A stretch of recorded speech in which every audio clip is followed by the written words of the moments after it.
Hey everybody, it's Christian from Human Risk with a brief video summary of what you'll find in the latest edition of the Human Risk newsletter out now. I begin by looking at, guess what, the coronavirus. Lots of behavioural dynamics there that are of interest.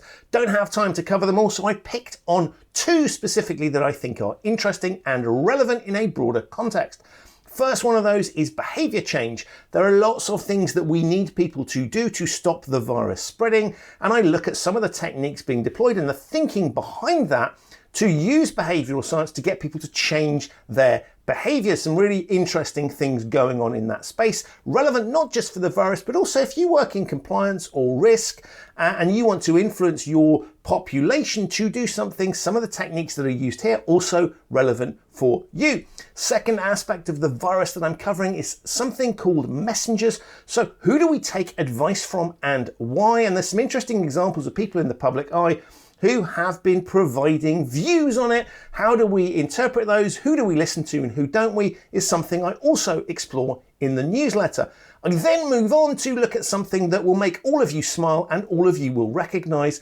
It's workplace bullshit. Yes, you heard me right. Some recent research out that looks at that phenomenon. You'll know it because you'll all have experienced it in some way, shape or form. This research explores what it is and gives you some tips for how to manage it. Now remember, bullshit is a major driver of human risk. Bullshit processes cause human risk and so is relevant to this particular topic. You can find out about the research that I recommend you read and also get a link to the podcast episode I recorded with one of the authors, and there's a survey that you can go and do which will help you understand quite how bullshitty your workplace is. Final thing in the newsletter is a recommendation for you. It's a Netflix series. It's by no means the most cerebral thing you'll have watched all year, but it's fascinating from a psychological perspective. Really, really interesting experiment. All of those things in the Human Risk newsletter out right now. If you're not a subscriber, go to human-risk.com and you'll be able to sign up there.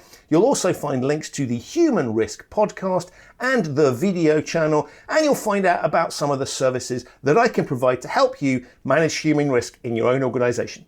Thanks for watching.